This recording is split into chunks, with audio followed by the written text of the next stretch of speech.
wabarakatuh. Pada kesempatan kali ini saya akan memaparkan materi terkait dengan lingkungan internal, sumber daya, kemampuan, dan kompetensi inti, di mana pada bab kali ini penekanannya adalah pada perusahaan itu sendiri.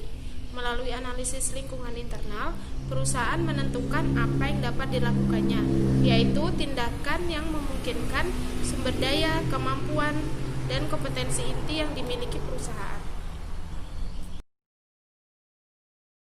Ada analisis lingkungan internal.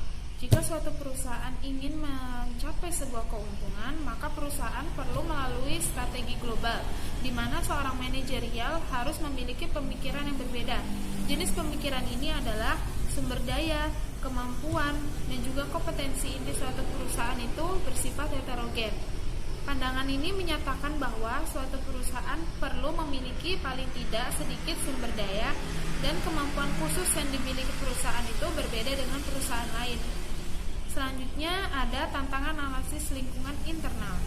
Untuk mengelola pengembangan dan penggunaan kompetensi inti, seorang manajerial perlu mengevaluasi secara teliti sumber daya dan kemampuan untuk mengidentifikasi kompetensi inti perusahaan. Terdapat 3 kondisi yang dapat mempengaruhi keputusan manajerial terkait dengan sumber daya, kemampuan, dan kompetensi inti. Yang pertama adalah ketidakpastian, yaitu berhubungan dengan karakteristik lingkungan umum dan industri, tindakan pesaing, dan juga preferensi konsumen. Yang kedua ada kompleksitas, yaitu berhubungan dengan sebab-sebab yang saling berhubungan, kemudian membentuk lingkungan perusahaan dan persepsi lingkungan. Yang ketiga ada konflik dalam organisasi, di mana konflik ini terjadi antara orang-orang yang membuat keputusan serta yang dipengaruhi oleh mereka. Saya akan menjelaskan mengenai sumber daya, kemampuan, dan kompetensi inti. Sumber daya itu sendiri merupakan input dari proses produksi perusahaan, misalnya barang modal, kemampuan pekerja, paten, keuangan, serta manajer yang berbakat. Sumber daya juga terbagi menjadi 2. Yang pertama sumber daya berwujud dan sumber daya tidak berwujud.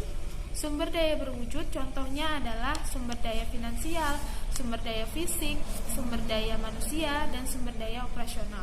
Sedangkan sumber daya tidak berwujud yaitu sumber daya teknologi, sumber daya inovasi, dan juga reputasi.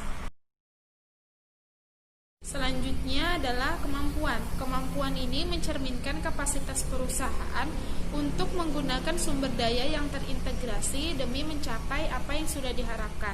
Dengan demikian, kemampuan menjadi sumber inti keunggulan bersaing yang berkesinambungan dalam perekonomian global. Ketiga adalah kompetensi inti, bahwa tidak seluruh kemampuan dan sumber daya merupakan aset strategi yang penting.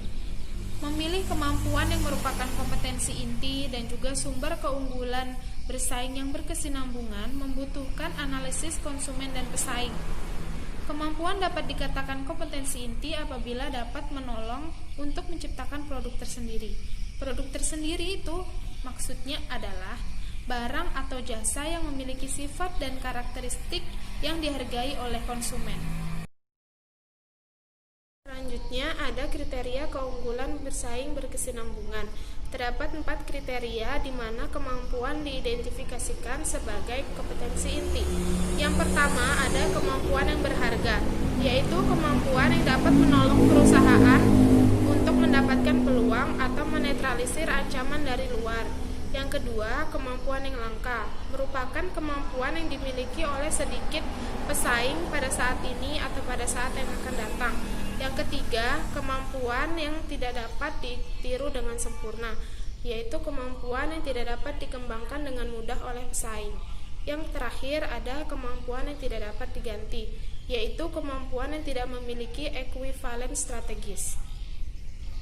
Demikian tadi pemaparan yang dapat saya sampaikan, kurang lebihnya mohon maaf. Wassalamualaikum warahmatullahi wabarakatuh.